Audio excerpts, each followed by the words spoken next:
Standing beyond the unclipped wall, concrete filled my view.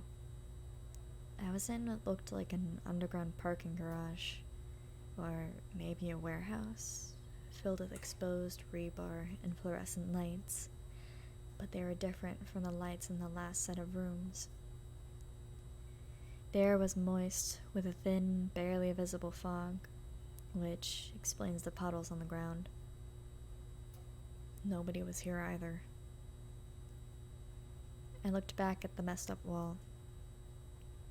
I think I'd rather be here. I pressed on into the spacious rooms. This place is strange, but hey, what can I do? It's not like I can just leave.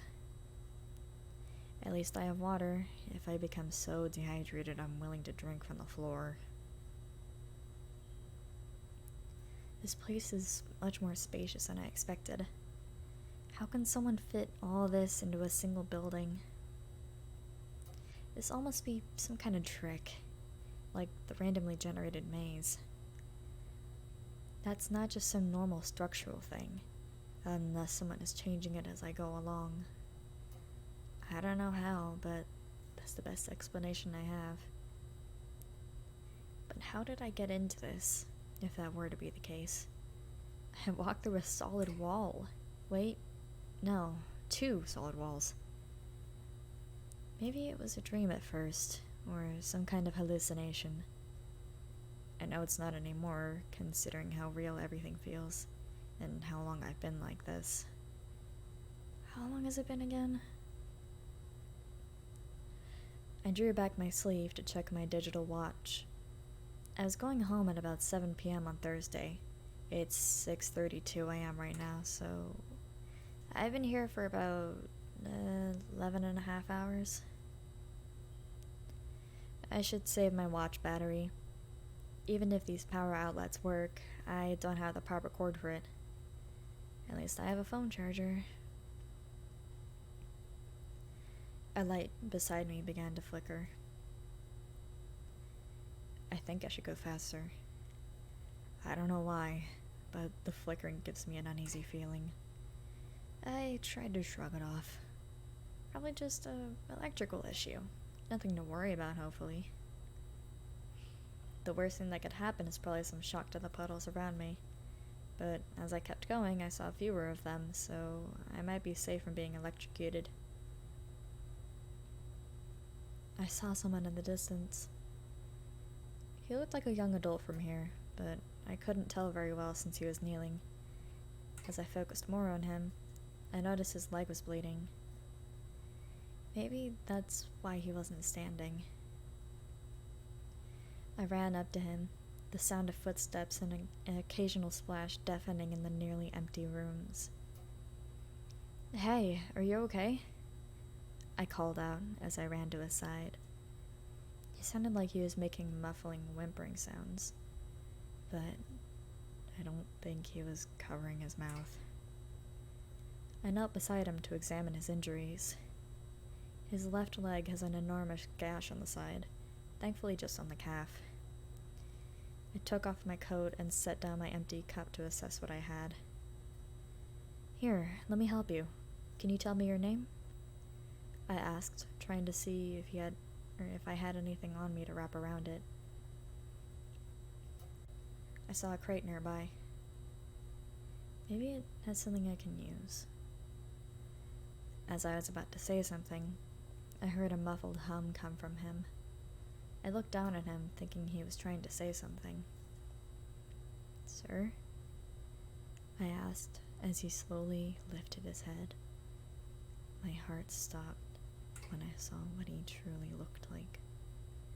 He had no face. I jumped back with a yelp, frantically crawling backwards a short distance. He reeled back, appearing to be startled by my reaction. He held the area of skin where his face should be, like he was trying to hide it. He was as scared as I was. Now that I recall, I think I saw someone like him on the news, or maybe it was a video? I don't remember the details, but they didn't have a face either. It was just skin, Is that the same person? Or someone did the same thing? I felt a sinking feeling of regret in my chest as I watched him squirm and try to hide his face. I got up and started walking back to him. I'm sorry. I didn't mean to react like that.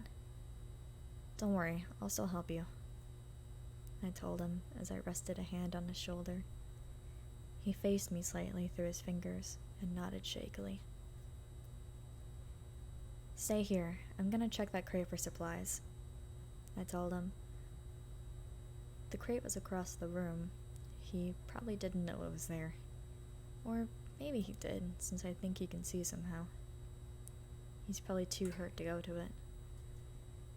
I ran to the crate and picked up a piece of rebar from what appeared to be a damaged pillar. That was concerning, but I just wanted to get the supplies now and ask questions later. With the rebar, I pried open the crate and found a number of supplies and a semi-tattered bag to hold it in. It was filled with a few batteries, a piece of paper and pencil, a few bottles of almond water? Oh, medical supplies. This should be enough. I shoved the items into my bag and ran back. I found some stuff to patch you up. I have a pencil and paper if you need to say something, and I have some, almond water, I told him, setting down the bag. I'm glad nothing is getting soaked. I saw the lights flicker again in the corner of my view as I pushed the bag up to him. Although the lights didn't seem to be a problem, he started freaking out. Is he scared of the dark? It's okay, it's just a flicker. I'm gonna get to work on the leg. In the meantime, maybe you can tell me your name?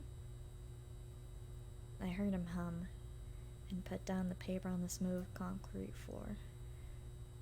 As I lifted his pant leg and started working on the gash, he hesitated and wrote something down.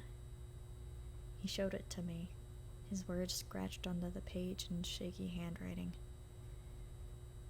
I don't know. Those words shook me to the core.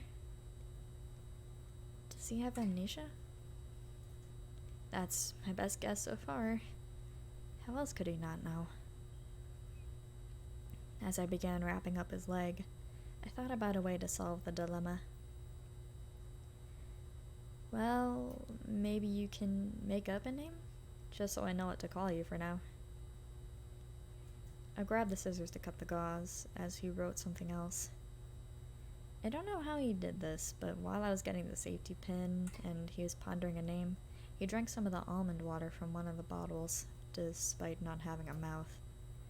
It's as though it phased through the skin where his mouth should be. It was a little creepy, but at least he doesn't have any problems drinking.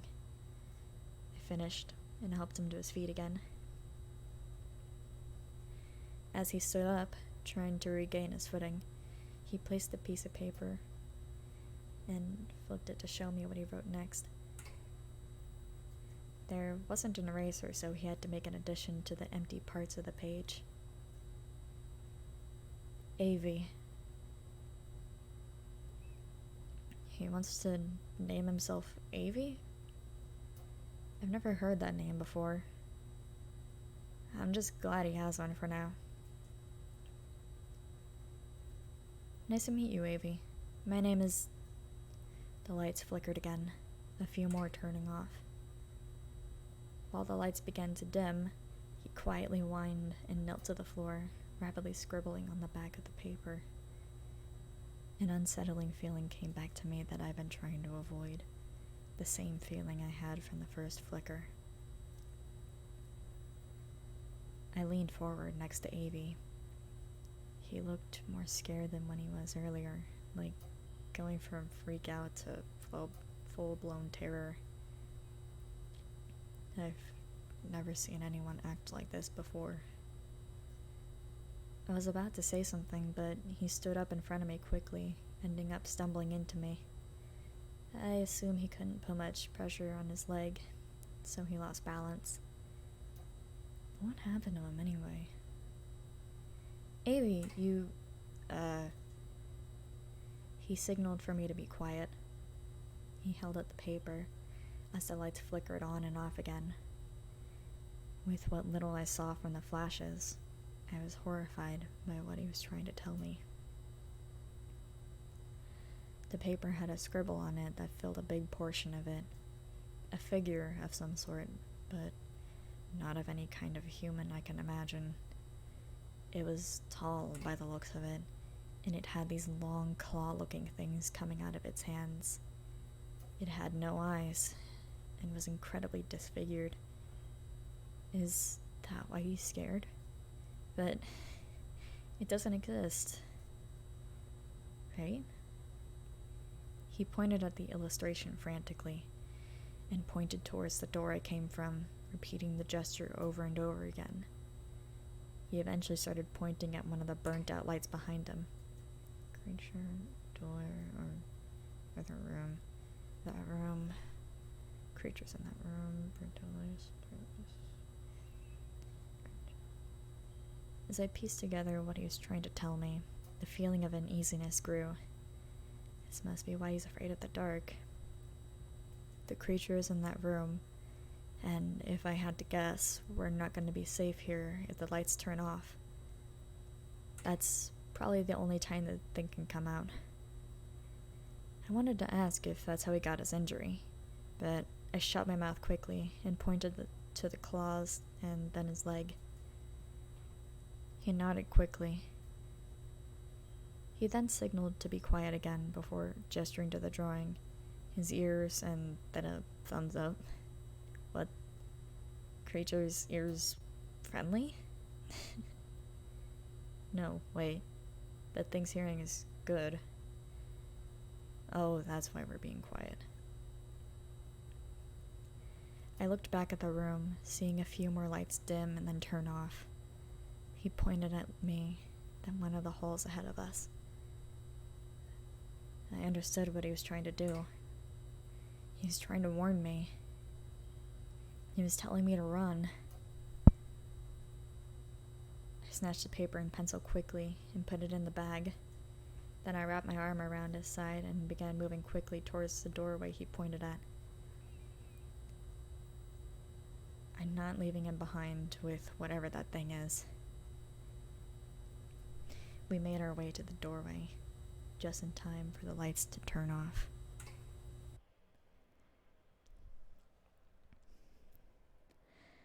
I had no idea where I was going, but then I remembered I could use my phone's flashlight function. I took it out and continued down the hallway.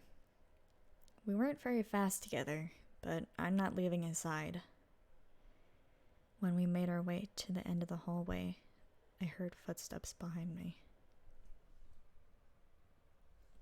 Maybe they didn't look as bad as he described, especially if they roam around in darkness. Maybe it's just a person with knives or something. I doubt a creature like that actually exists. I peeked back to try and prove myself right, and froze in place. The creature standing behind us looked just like the one from the drawing. Avi wasn't lying. Whatever it wasn't human. Avi pushed my phone with a free hand to my pant leg to make it dimmer, and then he tried to look in the bag for something. Although he was trying to be quiet, I could see the gray creature lean its head to the side, like it was listening for us. Avi picked up a few batteries and tossed one a little ways behind the thing. It bolted towards where the batteries landed, and we made a quick escape around the corner. We continued down the winding warehouse hallways and stairs, trying to get away from whatever that thing was. I was panting and sweating, but not from running with Avi. I was scared for my life. My heart was pounding against my chest, and I think my adrenaline is spiking. I don't want it to catch us. As the thing started approaching us again, he threw another battery behind it. That was our last battery. It wasn't as distracted as before, but It still walked curiously towards the sound. We bolted to the door and to the end of the stairs, hoping it would lead to a hiding place. Slowly, we slid the unlocked door open. That was probably our greatest mistake.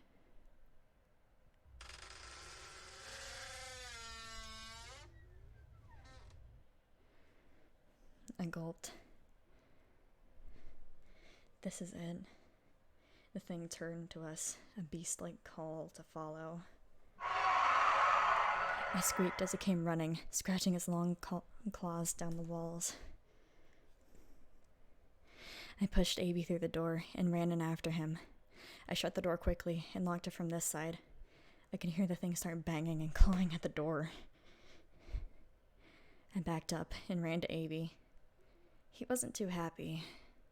I didn't want to push him, but I had to get him in here and out of the way. Sorry for pushing you, Wavy.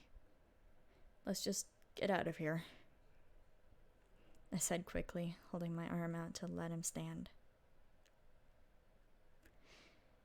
He gave a muffled growl, but sighed and stood up with me. We kept running down the hallways, lined with pipes and various vents. It was a little warm here, which almost makes me glad Wait. Dang it, I left my coat back there. Great. At least I have Avy and most of the supplies. I'd rather know he's not monster food than having my jacket. We continued through the long, winding hallways, the sound of running water going through the pipes next to us, and the door eventually disappearing from view behind us, along with the sound of banging.